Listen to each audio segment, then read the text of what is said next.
para minimizar los costos de implantación, enriquecer las escenas creadas por las construcciones, respetar el entorno, valorizar los vacíos dentro de la malla, ¿no? Preservar los vacíos son importantes, incluso por la cuestión climática. La ciudad tiene que tener agua para infiltrar el agua de lluvia y abastecer el lençol freático. Eso tiene que acontecer. Tienen que haber lugares de ese tipo.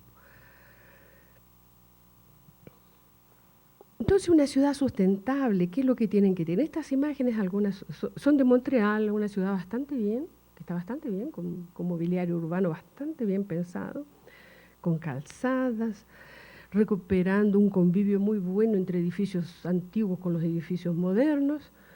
Entonces, una ciudad sustentable, ¿qué es lo que tiene que tener? Un equilibrio entre la población y su base ecológica, ¿da? Tiene que tener responsabilidad ecológica, claro, sí, pero visando ¿qué? Eficiencia energética.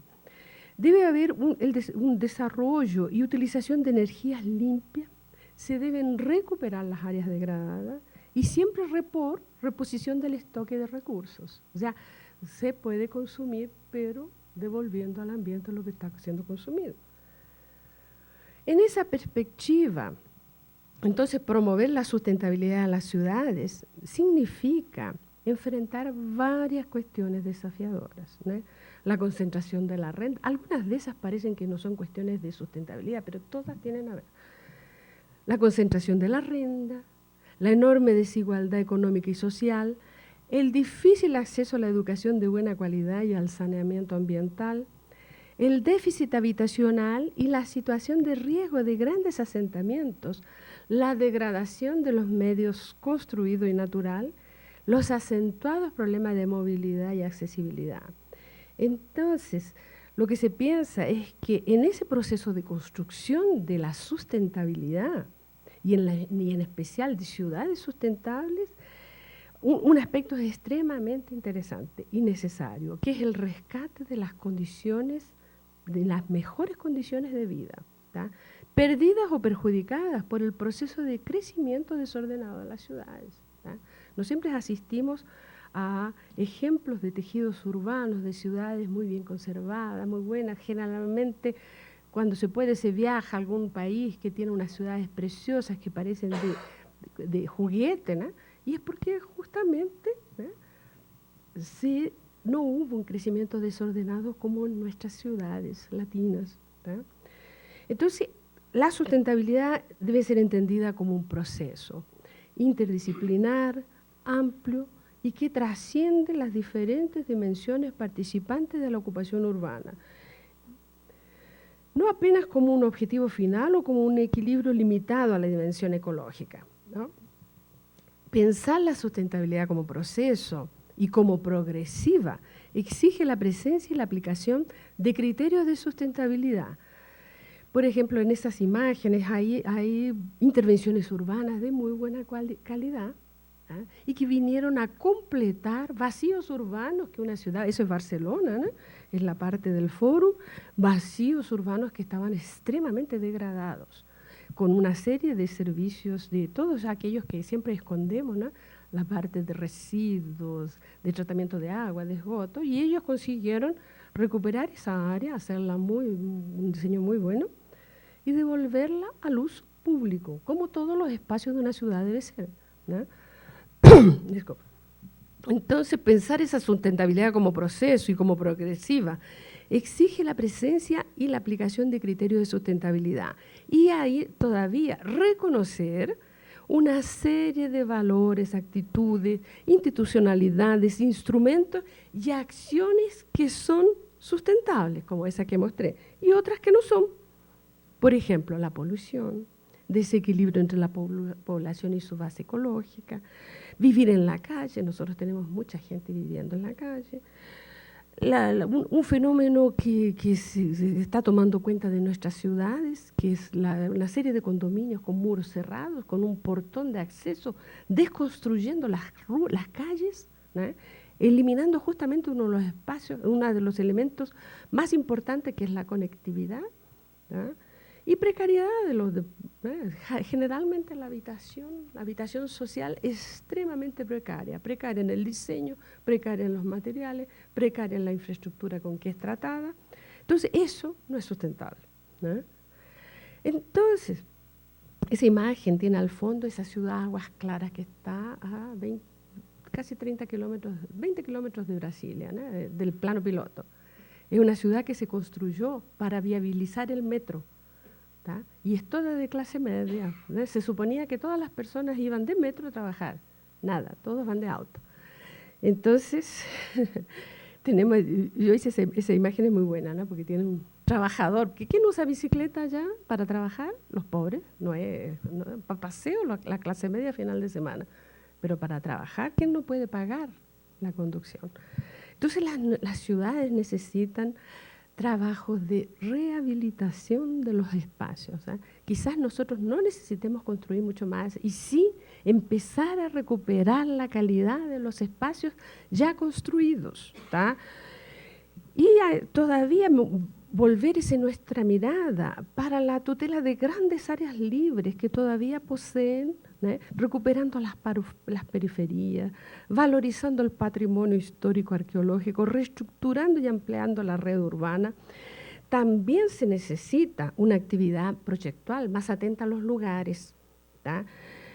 ¿Por qué? Porque se deben buscar elementos de coherencia con el paisaje circundante, ¿tá? Y con la parte la parte de la ciudad en la cual se interviene. Entonces, esa nuestra mirada tiene que detenerse en esos aspectos. Ese lugar, por ejemplo, desconstruyó totalmente el ambiente donde se instaló, ¿tá? Es como si hubiera salido un tumor en el medio de un lugar bastante apacible, incluso tenía unos movimientos de lomas y bastante interesantes, ahora no, desapareció. Bueno, cada vez que nosotros hacemos un tipo de ocupación urbana que no lleve en cuenta las cuestiones del lugar, ¿tá? Nos estamos haciendo un comprometimiento ambiental. En general existe una convicción de que la población puede expandirse infinitamente, ¿tá? Que no hay un límite para esos asentamientos humanos.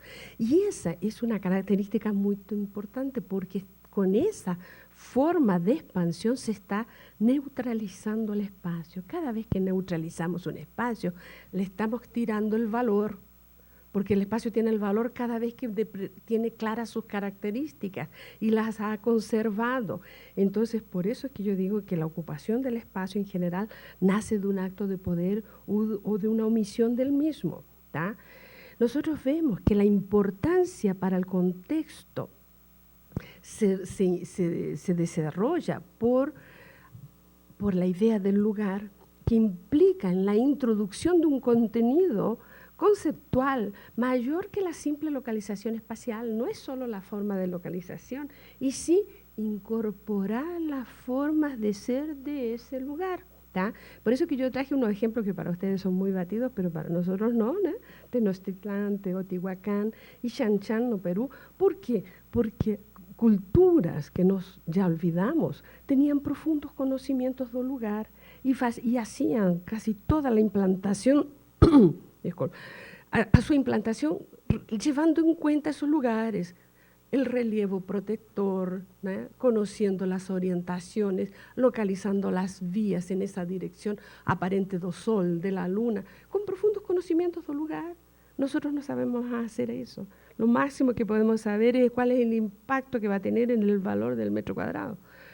Entonces, es triste esa parte, ¿no? Entonces, el espacio sustentable, además de todos los aspectos ambientales, ¿no?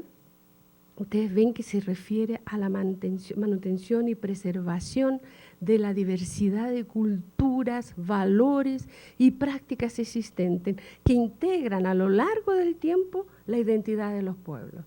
Entonces, nos apoyamos muy fuertemente en la sustentabilidad cultural, así como en la sustentabilidad social, ¿tá? Porque cuando se objetiva mejorar la calidad de vida y reducir los niveles de exclusión, son esos dos elementos que tienen que ser utilizados. Entonces, nosotros pensamos que los aspectos ambientales, ellos deben informar y dar la forma al proyecto. Y el ambiente aquí incluye el clima, la cultura y la historia del lugar. Vean bien esos ejemplos que yo traje en esas figuras, son de Beirut en el Líbano, donde después de destrucción total de la ciudad, ¿no?, más unos 10 años atrás, se reconstruyeron parte de la ciudad y la población quiso que se reconstruyera todo como era antes. Entonces, por eso que tienen una arquitectura del siglo XXI con cara de los años 30. ¿Por qué? Porque era parte de la memoria, ya que habían perdido tantas cosas, pero lo menos recuperar la forma que ellos tenían en la memoria de sus barrios, ¿no? Entonces, esa conservación de los rasgos naturales permite, esos rasgos naturales del paisaje, ¿no?, permite que exista un sentido y identidad del lugar, sensibilidad para el contexto, la escala percibida es más continua y compleja y permite la creación de una zona de transición entre el ambiente natural y el artificial.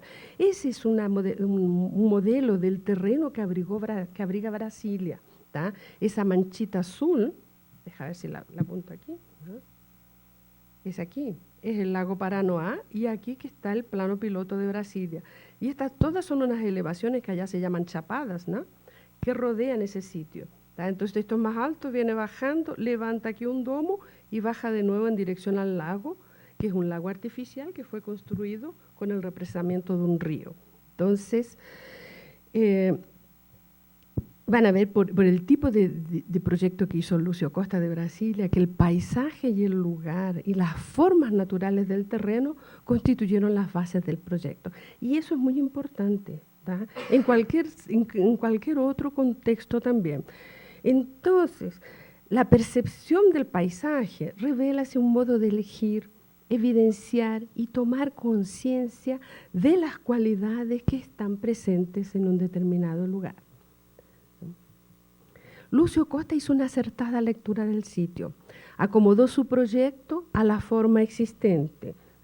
Ese es el lago, ¿verdad?, y este es el plano piloto que tiene esa forma de avión. Aquí está la Plaza de los Tres Poderes, los ministerios, ¿verdad?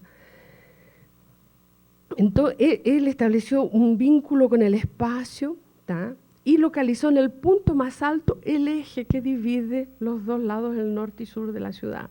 Entonces, una relación muy fuerte, muy clara con el horizonte, con el territorio, con la forma del territorio, y eso hace que permanezca y se cree una identidad con el lugar. Entonces, va a ser difícil destruir eso. ¿Por qué? Porque recientemente ahora en este momento hay un ataque al plano de Brasilia, justamente promovido por el gobierno local, disfrazado de un plano de preservación del patrimonio histórico, ¿tá?, y se propone ocupar una área, justo el eje monumental, con edificaciones y otras cosas, y mudanza de cambio de uso, de destinación, de altura. Y ese proyecto fue un proyecto de ley del gobierno local que lo tiene que pasar por el parlamento local, ¿tá?, y el movimiento de los grupos sociales lo impidió. Acaba de ser retirado y dice que va a ser apreciado nuevamente en 2014. Pero, ¿qué es lo que fue eso? El movimiento de los grupos, un grupo que se llama Urbanistas por Brasilia, estaba el Instituto de Arquitectos, el CREA, que es la organización de los ingenieros, estaba el CAU, que es la organización de los arquitectos, y mi facultad es la Universidad de Brasilia, que es la única universidad pública del lugar.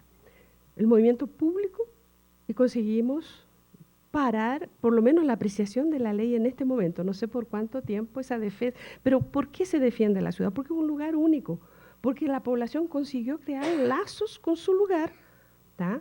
Entonces se está preservando algo que se le reconoce un valor y con el cual uno se identifica, ¿tá? Entonces lo que le otorga, esa imagen es muy bonita, ¿eh? Es una modelaje. Aquí está el plano piloto, ¿tá?, el lago Paranoá, y aquí la chapada, ¿no?, las montañas, vírgula, bueno, son pequeñas, ¿no? Entonces lo que le otorga al hombre de Brasilia porque cada vez que uno se identifica y reconoce un lugar, tiene una serie de asociaciones, incluso esas asociaciones afectivas que se hacen con el lugar, ¿no? Entonces lo que le da al hombre de Brasil esa sensación de seguridad es justamente el dominio visual que él tiene con el paisaje. Por eso que la preservación de las escalas, de lo construido, es extremadamente importante, ¿tá?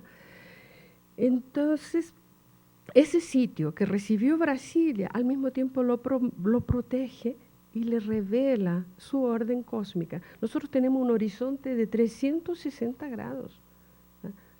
Y yo no conozco ningún otro lugar que tenga. Claro, a no ser que sea un descampado en el medio del campo, pero ciudad, con 2 millones de habitantes, difícil. Entonces, esos elementos son elementos a ser preservados. Eso es lo que lo hace ser sustentable, esa cuestión cultural y social.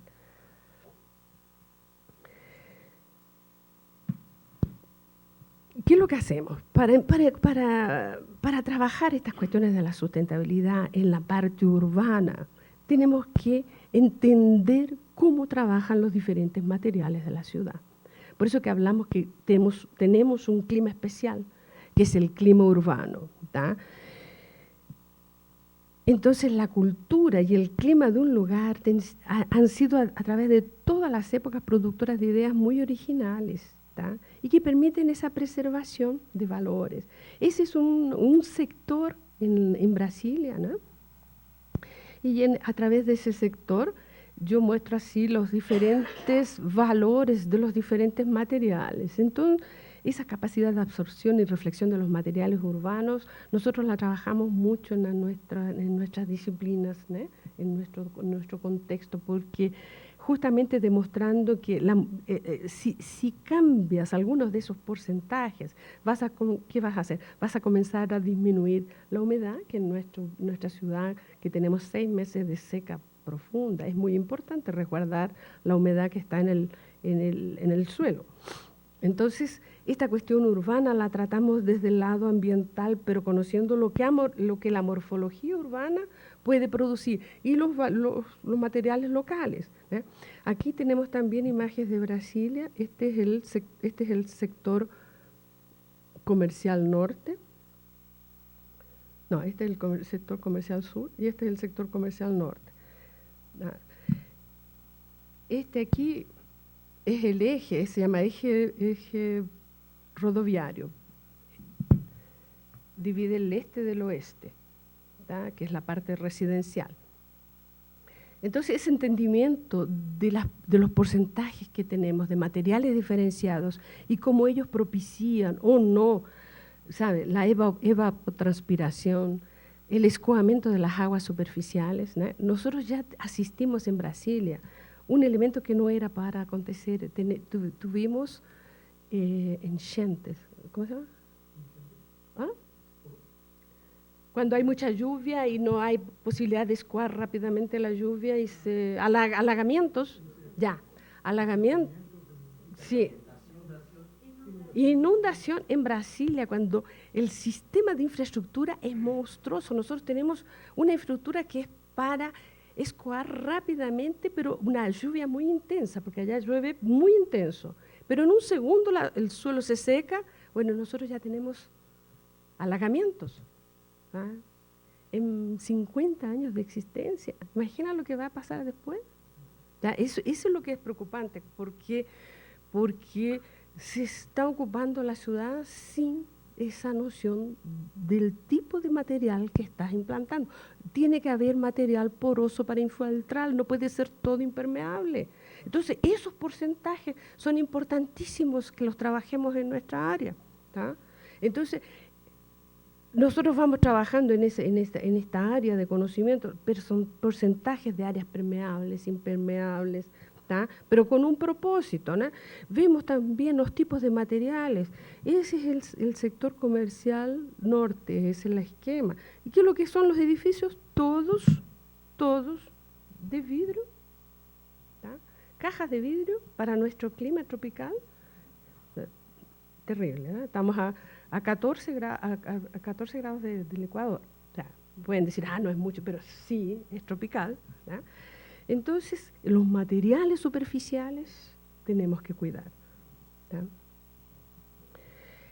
Tenemos que ver, ese mismo es el sector comercial norte también, que todavía no está completo, pero puede venir a llenarse de edificios. Hoy día tiene esos pocos edificios y el resto es vacío, ¿no? Y ahí es que están todos de ojo en esos vacíos desesperados para llenarlo, pero sin ningún criterio, ¿no? Entonces nuestros estudios van en la dirección de análisis de las condiciones ambientales que estamos verificando en ese lugar y vemos que áreas más porosas, como sería esa, que tiene edificios mezclados con vacíos, son mejores ventiladas que las poco porosas. O sea, tiene unas cosas medias lógicas, pero las tenemos que estudiar y ponerlas en el papel, ¿tá? Incluso yo traje una serie de libros que yo producí, traje 2 ejemplares de cada uno, un ejemplar de cada es para Víctor, mi colega amigo, y este libro que fue uno de los últimos que publiqué, que se llama Arquitectura del lugar, una visión bioclimática de la sustentabilidad en Brasilia, trae todos esos análisis, ¿no?, de la morfología y esa cuestión bioclimática, ¿no? Yo traje varios libros, están aquí, después los voy a mostrar. Entonces, ¿qué es lo que empezamos a estudiar? La cantidad de edificios en un determinado sector, los materiales superficiales, cómo son esas áreas, si son más porosas, menos porosas, las trocas térmicas que ellos hacen, y todas esas interferencias que van mudando el clima, y la renovación del aire, y la posibilidad de ventilación cruzada, ¿no? ¿Por qué? Porque Brasilia, cuando fue proyectada para tener en el plano piloto, por ejemplo, unos edificios muy esbeltos, ¿no?, estrechos, de 6 metros de largura, donde era una lámina que tendría departamentos con ventilación cruzada, ¿tá? Poco a poco, ¿no?, la ganancia inmobiliaria fue transformándolos, ¿no? Hoy tienen, en vez de tener disculpa, ¿cuánto dije? 6 metros de largo, no, era un poquito más, era 12, disculpa, 12. Hoy tienen 18, engordaron 6 metros, ¿tá?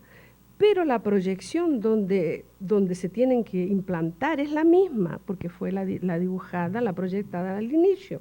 Entonces los edificios están más próximos y se empiezan a crear unas zonas, ¿no?, extremadamente malas, de mala calidad entre los edificios. ¿Por qué? Porque ahora los edificios no son basados, no son de lado a lado, son uno para un lado, otro para otro, entonces caen en la peor orientación posible y todavía tienen unos que dan para lo que antes era una calle de servicio, donde estaban los servicios de los departamentos. Hoy no, están las fachadas. Ahí empiezan a tener áreas concentradoras de calor, cavidades urbanas calientes que no era para tener nada de eso.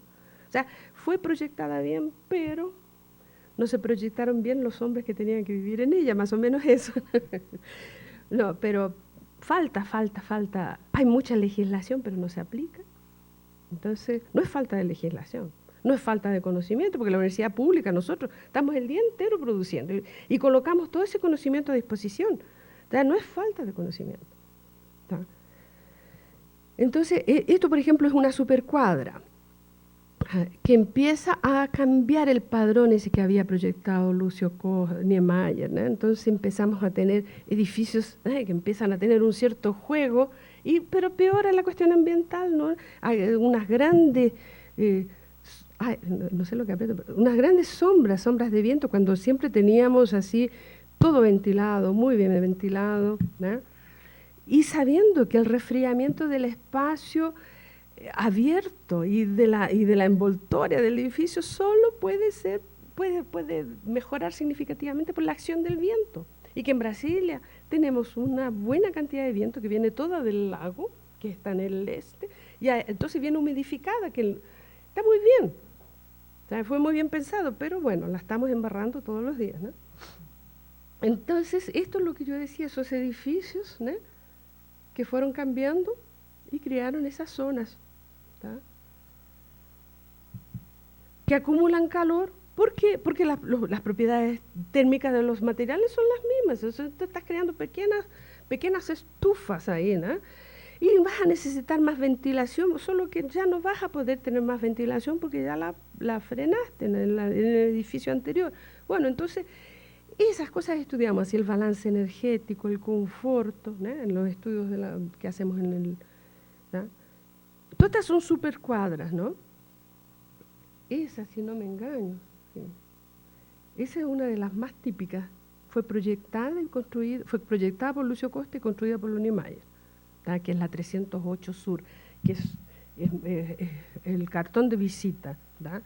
¿Y qué es lo que era para hacer? Hacer una serie de, tenía un espacio central, unos edificios alrededor, y aquí a la parte de afuera todo una cortina de 20 metros de árboles que protegían el espacio interior, ¿no? Entonces, pero todo eso con edificios elevados sobre pilotis, ¿tá? Con eso, el tejido urbano que estaba en el interior de la cuadra también era ventilado. Creaba una zona muy agradable, ¿tá? Pero ahora todos esos edificios se dan el trabajo todos los días de andar cerrando esos pilotis. Y ahí esos grupos, ¿no? El grupo de la sociedad organizadas, vamos atrás y denunciamos. Pero está una guerra porque se está desfigurando un ambiente urbano muy bueno. Lo que podría hacerse era repetir ese modelo en varios otros lugares, porque no es una densidad, no es baja densidad, son edificios de 6 pisos con mucho ambiente urbano en el medio. Entonces podría repetir ese ejercicio y quedaría muy bien, en vez de hacer edificios de 32 pisos, ¿tá? Pegados unos a los otros sin ningún área verde, ¿tá? Entonces este modelo es bueno, funciona, ¿tá? Se crean lazos de amistad, sí, como en cualquier lugar, tú conoces la gente. Ese espacio en el medio, aquí, de las supercuadras, todos los niños bajan y juegan y se quedan aquí, hay lugar de estar. Después vienen más tarde, en horas de la noche, bajan los jóvenes. Entonces es un espacio de estar. Entonces, nosotros estudiamos esas correlaciones también entre las áreas impermeables y las temperaturas, porque sabemos que mientras más cantidad de superficie expuesta, mayores serán las temperaturas que vamos a registrar, pero los vamos registrando, vamos mostrando con números, ¿tá? Es un trabajo científico, ¿tá? Que tratamos de después divulgarlo, ¿tá? Que tiene una serie de esas publicaciones, ¿no? Hay otra que traje, este es Principios bioclimáticos para el diseño urbano. También entonces trata de esas cuestiones del diseño, ¿no? Los espacios, la cantidad, y las vamos juntando con una serie de simulaciones, ¿no? Para comprobar. Entonces medimos, comprobamos, tenemos también la parte de percepción, ¿no? En general todas esas setas, bueno, es la ventilación, ¿no? Y marcadas con colores diferentes de acuerdo a las épocas del año. Nosotros tenemos el tiempo entero ventilación leste, ¿tá? Pero en la época de la seca es suleste y en la época de la lluvia noroeste. O sea, bien elemental y da para hacer la construcción un poco mejor para que aproveche esas cuestiones del ambiente. Pero no se hace mucho, no. Bueno, entonces yo mostré un poco lo que nosotros estudiamos, pero afortunadamente también tenemos la posibilidad de hacer prácticas, ¿no? La propia universidad nos llamó para aplicar algunos conocimientos de la sustentabilidad en el propio campus de la universidad. Hicimos un espacio, un proyecto que se llamó de ampliación de nuestro campus, se llama Darcy Ribeiro, que fue un gran educador, ¿no? de la época de Juscelino. Entonces, el campo de Darcy Ribeiro necesitaba una ampliación de la parte sur y nos llamaron para empezar ese estudio urbanístico, ¿no? Y nosotros tratamos de crear una malla urbana, ¿tá? Eso que está en cinza serían como proyecciones. Nosotros no proyectamos los edificios, sino que el espacio que deberían ocupar las edificaciones más o menos, creando una serie de caminos, vías, con mucha infraestructura verde, con biobaleta, con una serie de caminos. Como era una área que va en declividad hasta el lago, entonces caminando así con una serie de terraplanajes hasta llegar a elementos de purificación de las aguas y recogiendo todas las aguas en el lugar. Entonces la infraestructura toda, en vez de ser enterrada, nosotros la hicimos aparente, ¿tá? Porque tiene una serie de teorías, ¿no? Que hablan de que mientras más aparente la infraestructura sea, es más fácil que la población se sienta responsable por ella. Así si tú ves un canalcito de agua y en el medio caminando un monte de porquería, la estás viendo, o sea, es más gritante, ¿no? Ahora sí está toda escondida en el subsuelo, es más difícil de que te sientas responsable por esa mugre que está en la calle y que después va a llegar a un lugar que lo vas a tener que limpiar, depurar, que es mucho más caro, ¿tá? Entonces, si vas pensando que bueno, que al final va a ser ese el agua que vas a beber, ¿no? Empiezas a tener más cuidado con los detritos que vas tirando al suelo. Entonces, hicimos esa parte sur del campus de la UNB, la parte urbana, ¿no? Donde habría que tener edificaciones y todo. Y eso fue muy interesante porque partimos de una parte aquí. Primero nos pidieron un edificio, que es ese aquí, que es un centro de recuperación de áreas degradadas de la Escuela de Ingeniería. Y ese centro tenía unos árboles aquí, unos árboles nativos que son típicos del cerrado. Cerrado es el bioma de la ciudad, ¿no? Y son árboles muy feitos, muy retorcidos, pero que les cuesta mucho crecer porque es bastante árido, ¿no? Entonces nosotros hicimos el edificio, ¿no?, alrededor de las árboles sin derrubarlas, ¿no? Y de ahí empezamos todo un sistema de caminos, de bielas, de biovaletas, y con eso creamos todo el concepto del campus, ¿tá? A partir de ese trabajo. Bueno, ahí hay otra imagen, ¿no?, con caminos de pedestres, ciclovías, bueno, entonces con pequeñas parcelas creando. ¿Por qué? Porque también en la universidad, cada instituto, cada facultad que tiene dinero, construye su edificio, ¿eh? Y cada uno le da la arquitectura que quiere y la pone mirando para donde quiere. Entonces, al final el campus no tenía, nadie dialogaba con nada, y hacer vías era bastante complicado. Entonces nosotros partimos por un sistema viario que una forma de coser, de costurar todos esos edificios sueltos, ¿no? Más o menos esa era la idea, ¿no? Intentando tener una identidad, ayudando también en la orientación espacial, porque tienes que caminar con mapas, ¿no? Entonces no es posible, la arquitectura, el urbanismo, no tienes que andar con un mapa en la mano, tiene que ser legible, ¿no? Esa es otra imagen, los colores son diferentes alturas, ¿no? Y con todas las técnicas, como yo dije, aquí se ven los verdes, esos verdes, todos los caminos que van llegando aquí hasta el lago, ¿no? El campo es muy bonito, muy, muy verde, así que se prestaba mucho para tener esas infraestructuras, ¿no?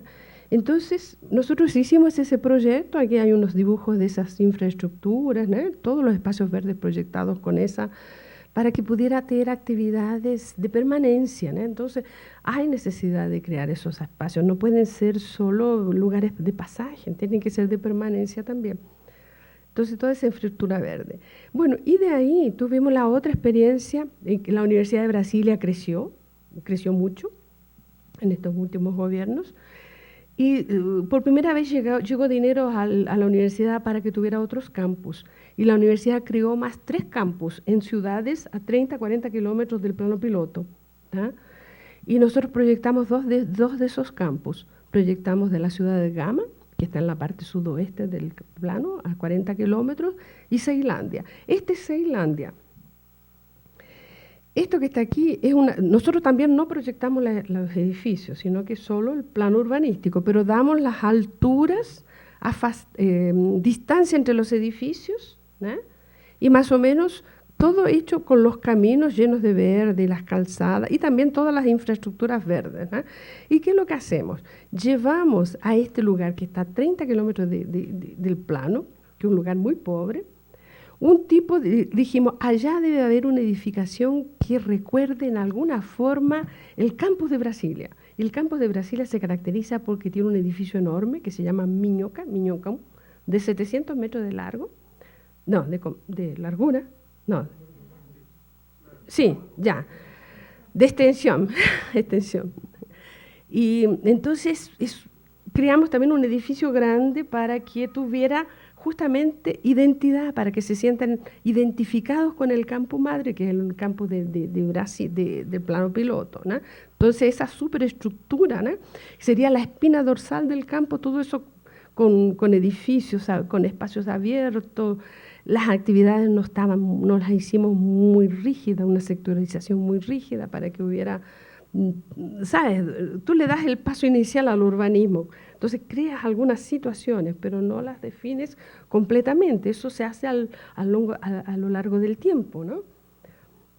Esas son otras imágenes de los estacionamientos. Hasta los estacionamientos, el auto no entra en el campus, estacionamiento fuera, ¿no? El campus todo es solamente para peatones, ¿no? Entonces, ahí, hasta cuando tuvimos que hacer los estacionamientos con lugares muy permeables, ¿no? Con tipo de pavimentación, pero todo eso está dentro del plano director. Nosotros hacemos el plano director urbanístico.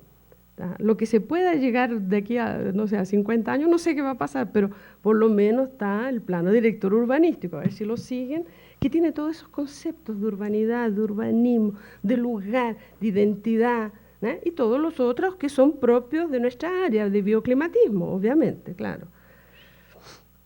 Con mucha vegetación para humidificar hogar, para fornecer también variaciones florísticas con árboles diferenciados. Entonces, esa es la imagen, ¿no? La ciudad de Ceilán hasta aquí una grandes vía, aquí otra vía se comunica con otra ciudad y aquí ese gran plano costurando los espacios. El de Gama era más complicado porque ya había 2 edificios construidos, entonces, y había servido durante muchos años para sacar material de construcción, entonces había un enorme... ¿Mm? Sí, hondonada. Hoyo, un hoyo. En portugués es buraco, un grande hoyo, un buraco, un gran... Entonces, al contrario de rellenarlo, ¿no? Nosotros dijimos, no, vamos a aprovecharlo y creamos una plaza cubierta, ¿no? No sé si la van a construir. Ya el director del campus ya nos había amenazado un poco, no porque se hoyo, porque, ¿sabe? Es muy difícil que pasen estas ideas. No, vamos a hacer una cobertura verde con un espacio cubierto, una plaza cubierta, usted entierra esa plaza y arriba la recorre con un espacio verde, bueno, la cobertura verde están todos los principios para evitar esos movimientos de tierra que además son muy perjudiciales a todos, ¿no? Y que ya hay unos edificios instalados ahí. Entonces, hicimos así, tratamos de que ese plano director, las alturas fueran diferenciadas para reconocer algunos edificios por la altura, otros por otro tipo de altura y la combinación de ellos, todos con mucho verde, con muchos caminos, con muchos paseos, con lugares de estar, y dejando las separaciones entre los edificios para que aprovechasen la ventilación natural, la luz natural, ¿no? Y disminuyesen un poco el gasto energético, ¿no? Ahí hay un esquema, como siempre todos los proyectos públicos, ¿no? El área donada para el campus era el doble de lo construido, ¿no? ¿Por qué? Porque esta parte del campus era un campo de murundum, que es un tipo de vegetación propia del cerrado, que no se puede construir nada encima. Entonces tuvimos que llevar todo a este campo. Hicimos también todos los estacionamientos fuera del campo, el auto no entra en el campus, ¿tá? Y todo adentro de caminos, paseos, rutas de ciclismo, ¿tá? Pero ¿por dónde? Caminar por espacios cubiertos, ¿tá? Con pasajes cubiertos. ¿Por qué? Porque hay clima la época de la lluvia es muy difícil, la época del calor también, entonces hay que tener pasajes cubiertos. En esa búsqueda también de reforzando la identidad y dar una búsqueda formal, hicimos otros trabajos que vinieron porque yo estaba contando aquí a los colegas que actualmente tenemos un curso de especialización a distancia que se llama Rehabilita. Entonces son 14 módulos de toda esta cuestión del bioclimatismo, de la sustentabilidad, con diferentes profesores, no solo de arquitectura, sino que hay agrónomos, hay ingenieros, hay una serie de profesores diferenciados, hay educadores, ¿tá?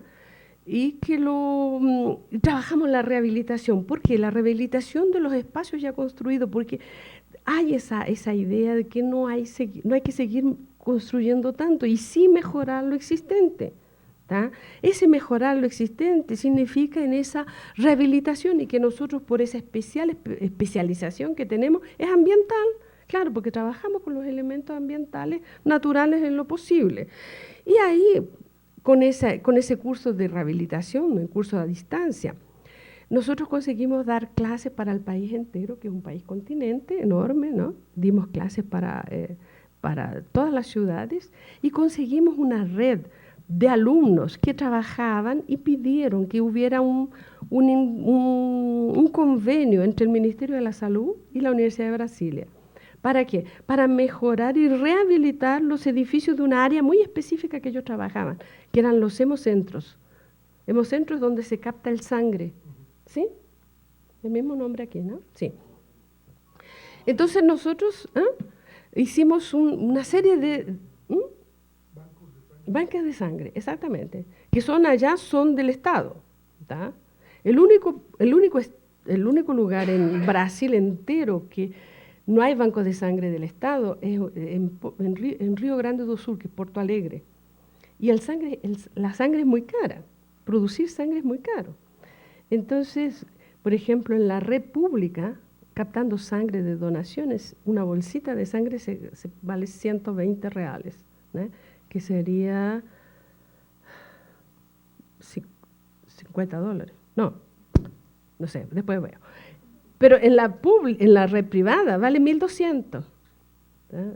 O sea, lo que se produce por 120, en la pública vale 1.200.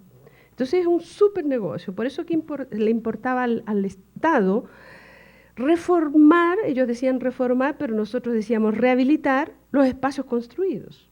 Y con eso empezamos un trabajo en el laboratorio ese que yo coordeno. Ya estamos en el 5º hemocentro, ¿tá? El de Brasil, empezamos por el de Brasil, hicimos todo un trabajo de levantamiento de datos, aplicamos un método de trabajo que incluye una serie de técnicas de conocimiento, ¿no? Que entra APO, que es evaluación postocupación, aplicamos un retrofit y una etiqueta. Con todo eso hicimos un diagnóstico y después del diagnóstico hicimos directrices de proyecto. Pero como arquitecto no puede ver una cosa sin hacer un proyectito, nosotros hicimos un proyecto preliminar, ¿no? Eso no estaba en el contrato, ¿no? Era solo avaliación ambiental. Pero ¿quién resiste? El arquitecto no resiste, entonces proyectamos a partir de las directrices y eso se transformó en un proyecto modelo. Y a partir de ese de Brasilia nos contrataron para hacer los otros, aplicar el método, llegar con directrices, después del diagnóstico y llegar a un estudio preliminar. Nosotros no hacemos el proyecto. Después es contratada una empresa que hace el proyecto ejecutivo con el cual se puede hacer una licitación y construir, ¿tá? Entonces fue muy interesante, por eso les traje para mostrar esto que estamos haciendo, porque tiene que ver con esa recuperación de una serie de valores, ¿no? de esa parte del construido. Entonces, esta etapa es la que pasamos en el proyecto, una etapa de antecedentes, recolectamos muchos datos del lugar, hacemos una visita técnica y aplicamos esas 3 técnicas de avaliación ambiental, ¿no? Avaliación postocupación, aplicamos una etiqueta del nivel de eficiencia energética y un retrofit. Después pasamos al diagnóstico, hacemos las directrices ambientales y llega una fase de proyecto y llegamos al proyecto preliminar, ¿eh? Y con eso nosotros tomamos conocimiento del lugar, del clima del lugar, vemos la temperatura, vemos todos los datos y además del entorno urbano inmediato, del sistema de movilidad existente. ¿Por qué? Porque esos hemocentros, ellos tienen que ser extremadamente atractivos porque es una actividad de donación, no es obligatoria. Entonces no puedes hacer un espacio con cara de hospital. Tienes que hacer un espacio atractivo para que la población se sienta atraída y venga a donar sangre, ¿eh? Entonces empezamos a crear ambientes mucho mejores y esa entra en una área que se llama humanización del espacio. Y la humanización fue especialmente dedicada a una de las partes que no era bien tratada, que el funcionario también. El funcionario tenía un ambiente horrible de trabajo, ¿no? Extremadamente abandonado, estrecho, oscuro, todos con luz artificial cuando teníamos un espectro de luz natural fabuloso, todos con aire acondicionado funcionando a 1000 cuando no era necesario. Bueno, una serie de problemas que nosotros empezamos a mejorarlos a partir de introducción de ambientes más agradables, con vistas al exterior, siempre había mucha vegetación y si no había la introducíamos con luz natural, con ventilación natural, que es importantísimo en un ambiente de trabajo. Tener vistas, ¿no? Saber si es de día, de noche, si llueve, si no llueve, eso es una cuestión psicológica, ¿no? ¿Sabes? Entonces empezamos a mejorar ese ambiente de edificio público. Claro que también mejoramos el ambiente de donación y creamos espacios así, que es como si fuera un hall de hotel de 5 estrellas con un land house, creamos una situación atractiva. ¿Por qué? Porque el donador tiene que ser atraído, ¿no?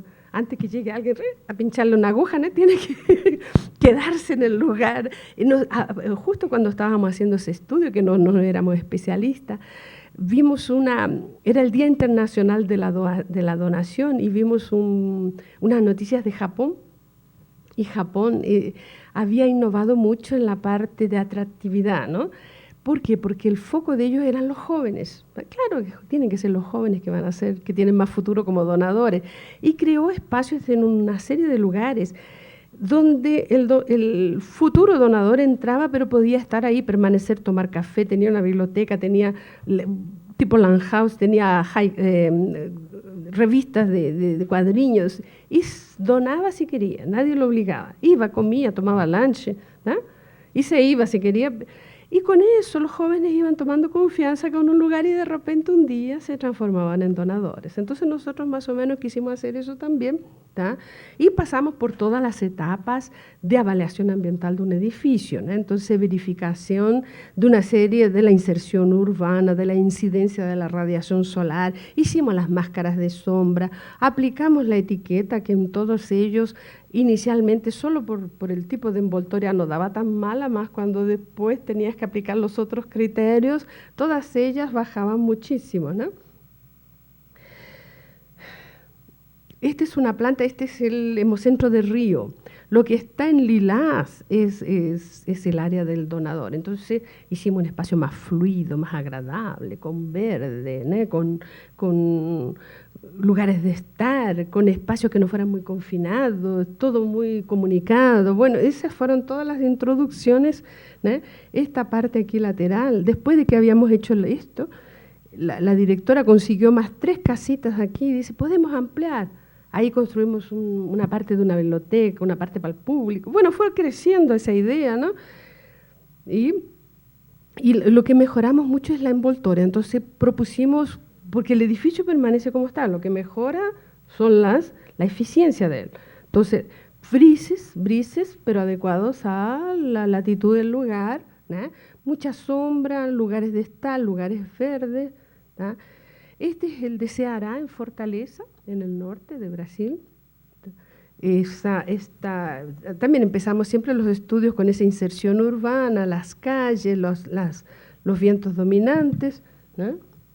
Aplicamos también el estudio de la geometría solar en las fachadas con mayor incidencia, ¿tá? Y ahí llegamos también a proponer mejoría justamente del acceso, rampas, ¿no? para llegar, para hacer el acceso universal, más transparente, donde debe ser transparente que la parte de acceso, lugares de estar bien más amplios, fluidos, verdes, techos verdes, bueno, íbamos proponiendo. Y también ellos tuvieron un espacio en una rúa, en una calle enfrente, y hicimos un pequeño edificio con el térreo todo abierto para hacer biblioteca, lugares de estar de los funcionarios del edificio, ¿no? Este es de Manaus, ¿tá? Entonces también hacemos el estudio de las incidencias, de las cargas, este es un programa Ecotec. Pero en la incidencia solar, ¿no? Justamente en las coberturas, en los espacios más expuestos, y los estacionamientos, los colores ya están mostrando lo que es más expuesto, ¿no? Aplicamos también otros programas, este es el ENVIMET, ¿no?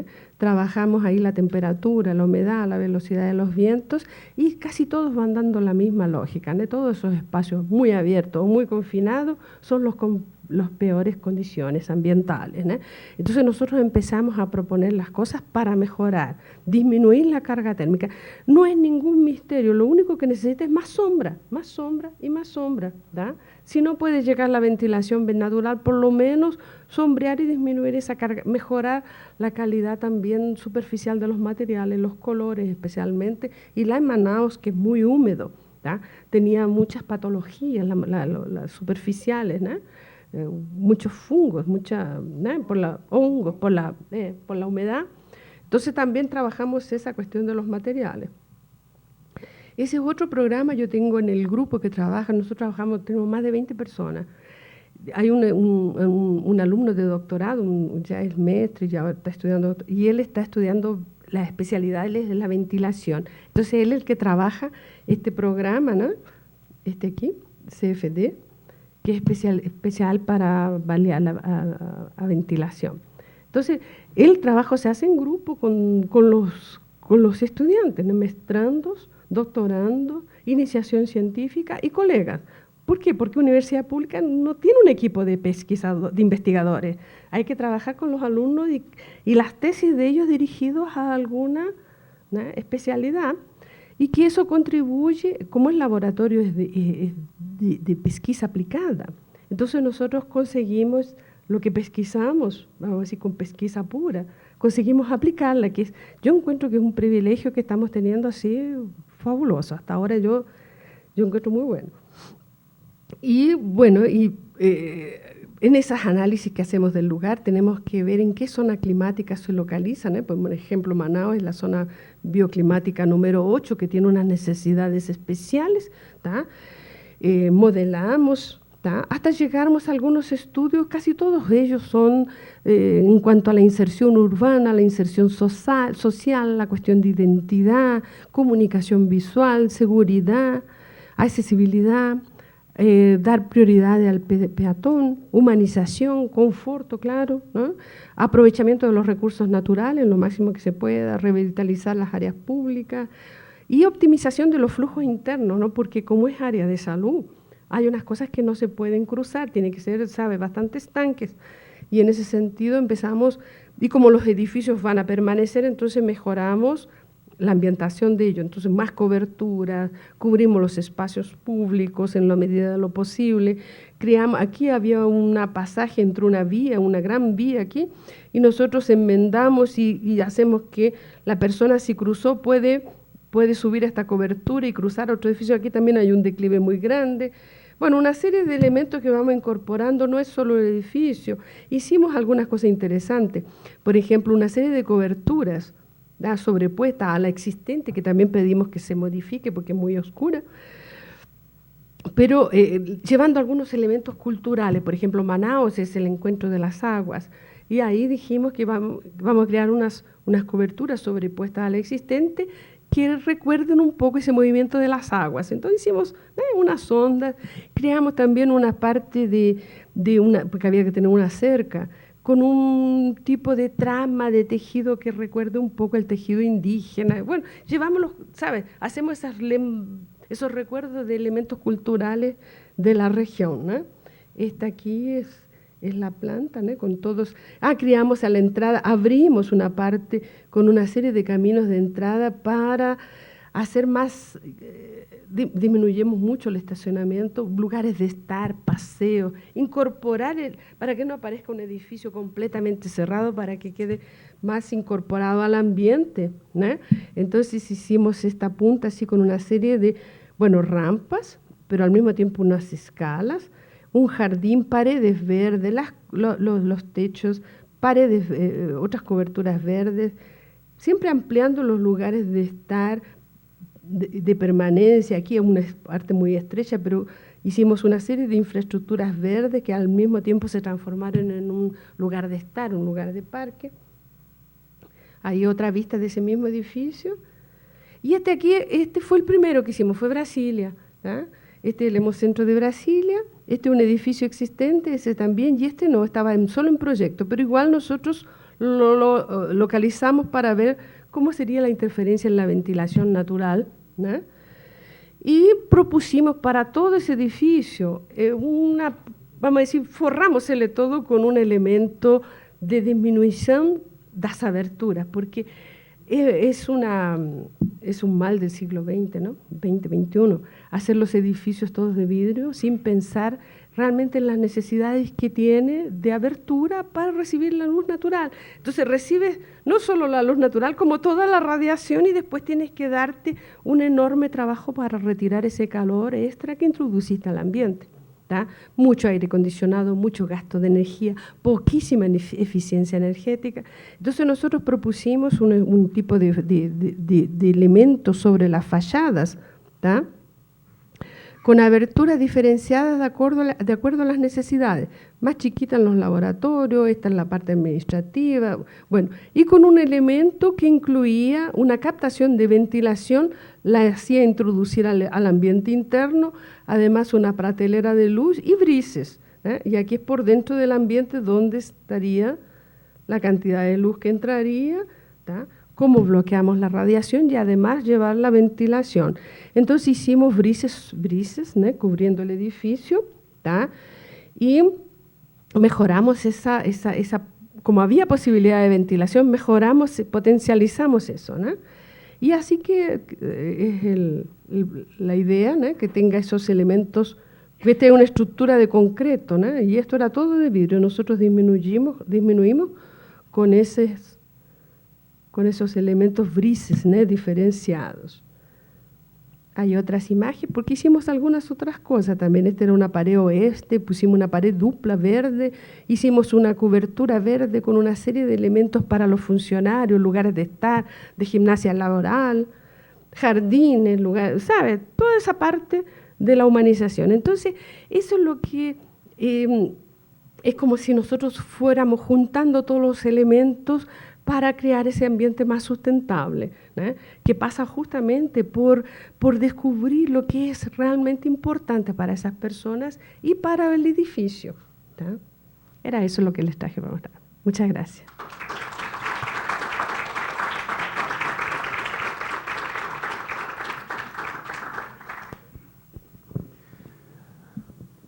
Bueno, se me hizo una presentación muy buena, excelente, sobre todo porque aquí precisamente lo que estamos tratando de hacer es ver el urbanismo y la arquitectura bioclimática no como algo separado, ¿no?, sino realmente tienen que trabajar de la mano, tienen que trabajar juntos. Y precisamente aquí pues estamos viendo precisamente eso, ¿no?, que el ambiente, el espacio urbano, el espacio abierto, el espacio verde y el espacio construido pues es uno solo, porque todo está interactuando de manera conjunta, ¿no?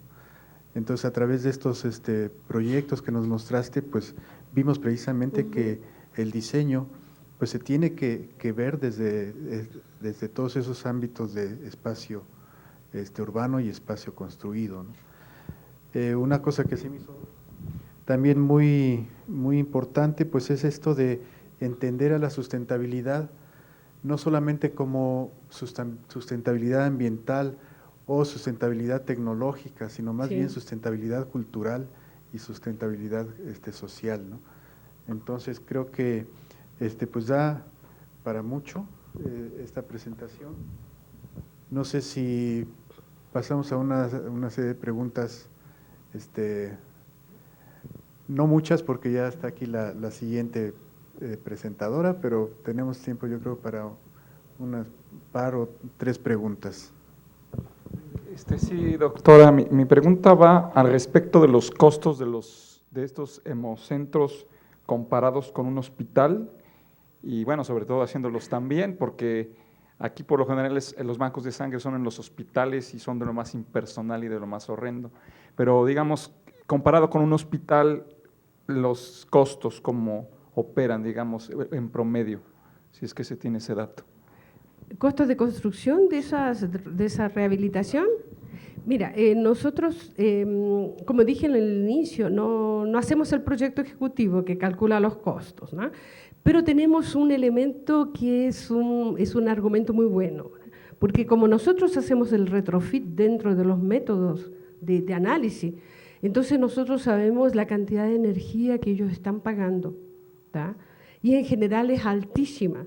¿Por qué? Porque el edificio de la forma que está, a veces con materiales muy oscuros, a veces con un exceso de luminosidad y exceso de calor, con máquinas obsoletas, en general ellos están pagando 3 a 4 veces de lo que podrían estar pagando si el edificio estuviese refitado, o sea, si estuviese con retrofit, ¿sabes?, si estuvieran toda la cantidad de luminarias necesarias y no estuvieran sobrando, la cantidad de luz suficiente para iluminar las actividades y no para iluminar un estadio, ¿no?, Y también el control individual tanto del aire acondicionado como de la luz. O sea, no eso de que a luz por una planta, ¿saben? Todo el primer piso iluminado, no, individual.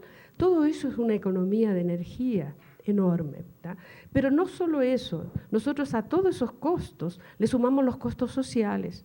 ¿Tá? Porque en general cuando se calcula, y tú dices, va a tener una cobertura verde, pero es mucho más cara. No, no es más cara. Si tú le sumas a que vas a tener, por ejemplo, vas a disminuir la absorción y la transmisión, la transmitancia del material, ¿tá? Vas a disminuir el estrés que le produce a las personas trabajar en un ambiente insalubre, ¿tá? Vas a disminuir la cantidad de enfermedades respiratorias que te produce el aire acondicionado, porque el aire acondicionado lo instalan y después nunca más lo limpian. O sea, el filtro ese es para el resto de la vida. O sea, estás respirando y eso en cualquier lugar. ¿Eh? O sea, entonces lo que nosotros hacemos, decimos, sí, rehabilitar va a tener un costo, pero el social, ¿sabe? Tiene que ser incluido en casi toda nuestra área. No siempre tenemos que forzar la barra, como se dice, y decir, tiene que incluir un costo social.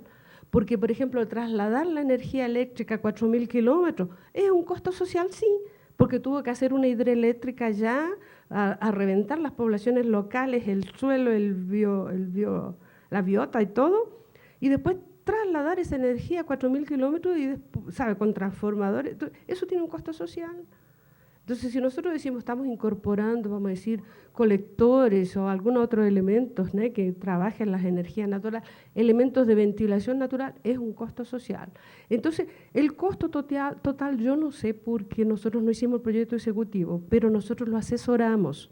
La empresa que fue contratada se iba a consultar con nosotros y nos mostraba las soluciones, porque hacerlo ya para construir es diferente de un proyecto preliminar como nosotros hacemos. Pero lo acompañamos. Y yo te puedo asegurar que no estaba lejos del costo normal. ¿Por qué? Porque ese tipo de elementos que no, estoy hablando del de Brasilia, que es el único que está en la etapa ya de licitación.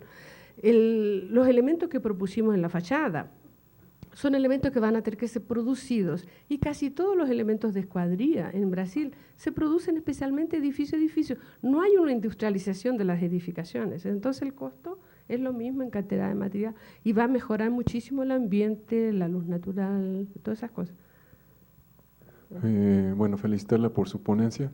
Mi nombre es Joaquín Villanueva, soy del posgrado también de paisajes. Quería preguntarle nada más, cuando nos mostró felicitarla por su presentación, cuando nos mostró las áreas verdes estas, quería preguntarle si tomaron en cuenta vegetación nativa de la zona para contribuir precisamente a la sustentabilidad de los proyectos. No sé si me pueda responder al respecto. Precisamente, nosotros tenemos en el grupo, yo tengo un maestrando y un doctorando que trabajan con vegetación, ¿tá? Y ellos justamente fueron a buscar las especies nativas de cada lugar. ¿Por qué? Porque la proposición es que tenga el menor proceso de manutención posible, o sea, si pudieran casi no tener riego artificial, mejor, que sea una especie completamente adaptada al lugar, ¿no? Y que incluso tienen una floración bien diferenciada por estaciones. En general, las especies del lugar son muy interesantes, ¿no? Porque florecen cuando, ¿sabes?, deben florecer, y no esa cosa que las va forzando a mudar su naturaleza. Y con eso nosotros propusimos mucha vegetación en coberturas y en paredes. En el de Brasilia se estudiaron especies con mucho cuidado, porque allá como tenemos una época de 6 meses de seca violentísima, entonces teníamos que comprobar que no iba a necesitar grande manutención. Muchas veces solo un pequeño goteo, ¿no?, casi que mecánico, ¿no? No era lo suficiente, ¿tá? Un gotellamiento, ¿no? Sí. Y lo que mejora mucho fue que hacíamos la implantación, la parte del entorno de la edificación, con vegetación también que permitiera sombra. No era que la vegetación de adorno, ¿no? Y sí de sombra, y esa sombra, y un poco, nosotros trabajamos mucho la sombra permanente, ¿tá? Que hay unos grandes estudios allá en Brasil de la capacidad de sombra de diferentes especies vegetales. Entonces ya podemos hasta distinguir la transparencia de todo el follaje, además de la cantidad de sombra que produce. O sea, hay estudios suficientes para que uno los pueda aplicar. Por eso que mi laboratorio trabaja con aplicación de las investigaciones. O sea, tenemos la pesquisa pura, pero tenemos la aplicación, que es lo interesante, porque ahí tenemos que ir atrás de costos, como hablaba ahí el colega, ¿no? Tenemos que ir atrás de que sea viable, de poder decir, no, sí, se puede construir, no es solo una idea, no, se puede construir, ¿no? Sí, Marta, una pregunta. Bueno, primero, como señaló Víctor, me parece muy interesante tu presentación, y yo resaltaría de cara al seminario y a nuestros estudiantes, es como en tus ejemplos y el trabajo que ustedes realizan, como de los conceptos de lo sustentable, que eso se ha hablado mucho, y a veces, a pesar de que estamos en escuelas de diseño, a veces es difícil cómo expresar esos conceptos en la realización de un proyecto, Sí. mediante soluciones concretas, puntuales. Me parece que con tus presentaciones, tanto en la parte urbanística como en la parte arquitectónica, desde los análisis hasta las propuestas de diseño, se ve claramente esta aplicación de los conceptos con soluciones de diseño. Creo que eso, insisto, a pesar de que estamos en una escuela de arquitectura y diseño, a veces nos quedamos en la retórica y no sabemos muy bien cómo. Y creo que tu presentación en ese sentido es muy ilustradora. Y por eso, bueno, me gustó y te felicito. Ojalá que a nuestros estudiantes les haya también parecido igual. Pero yo quisiera preguntarte algo que podría dar tema como para otra plática, pero que de manera muy breve tú nos dijeras algo con lo que cerrabas ahora tu comentario. Es cómo ustedes articulan en el laboratorio este concepto de la investigación pura con el trabajo de investigación aplicada o de la vinculación de la universidad con otros sectores externos. Algo hablábamos en la mañana en el preámbulo al seminario, pero me gustaría que se lo comentaras al público. Y también, sobre todo, también cómo articulan, cómo incorporan a los estudiantes, si es que hay de pregrado y de posgrado. Creo que en ese sentido en México tenemos todavía mucho que aprender y mucho que asimilar como conceptos de otras experiencias. Sí, mira, voy a empezar con ese. Creamos un curso de especialización, ¿tá? Yo quería que fuera un curso con esos conceptos de sustentabilidad y todo. Y en la universidad hay un centro que cuida de esos cursos, ¿no?, de especialización. Es como si te da la infraestructura para que los puedas dar. Ahí me preguntaron, bueno, ¿cuántos alumnos puede tener? Le digo, bueno, la capacidad nuestra es normal, 30 alumnos, 40. Me dijeron, ¿por qué no lo hace a distancia? Ahí no lo había pensado, pero claro, ahí pueden ser 300 alumnos, ¿no? Depende del país entero. Y ahora ya los tenemos hasta fuera del país, ¿no? Le estaba contando a Silvia.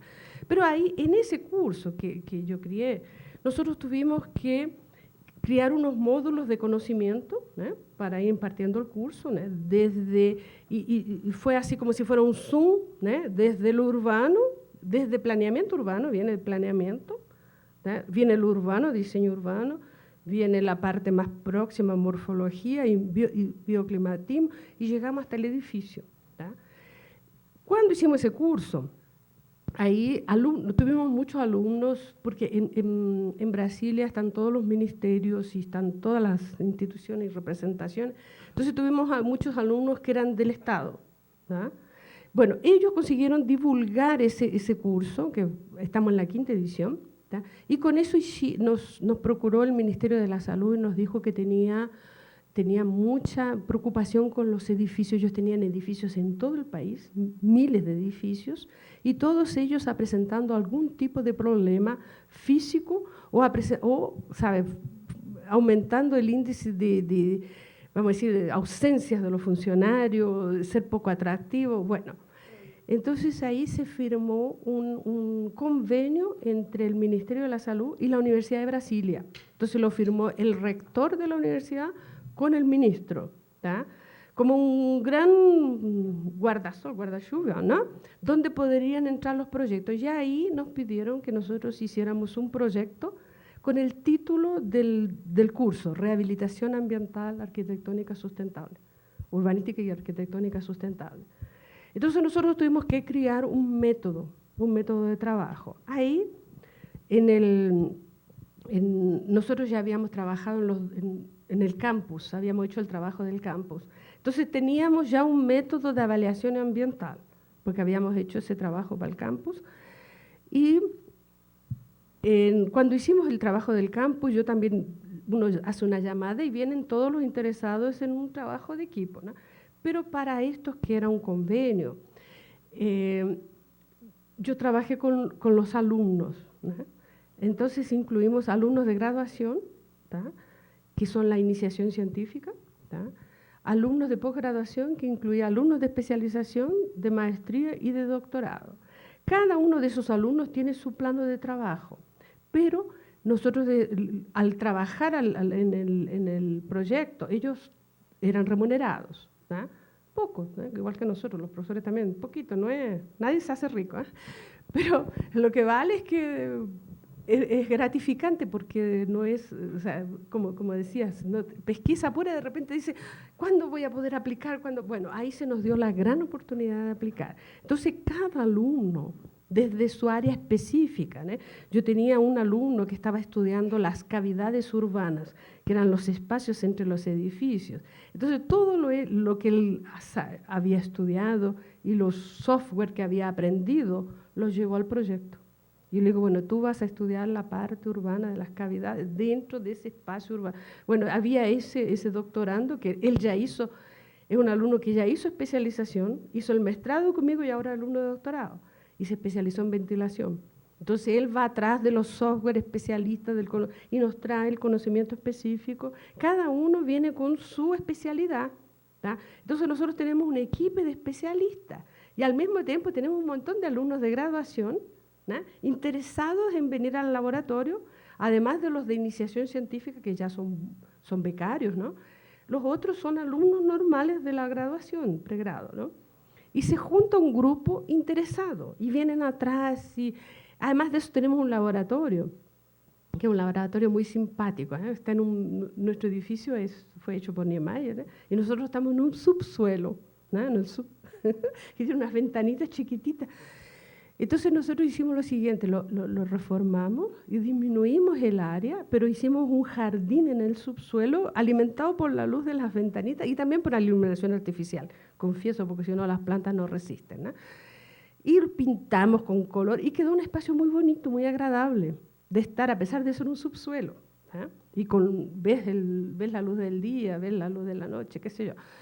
Entonces, quedó un ambiente atractivo y conseguimos esa parte de trabajar todos a partir de sus especializaciones. Y tenemos, por ejemplo, yo soy la coordinadora general, después tengo un colega que coordena más la parte de proyecto, tiene otro que coordena toda la parte de las mediciones, ¿sabe? Entonces nos fuimos especializando y como grupo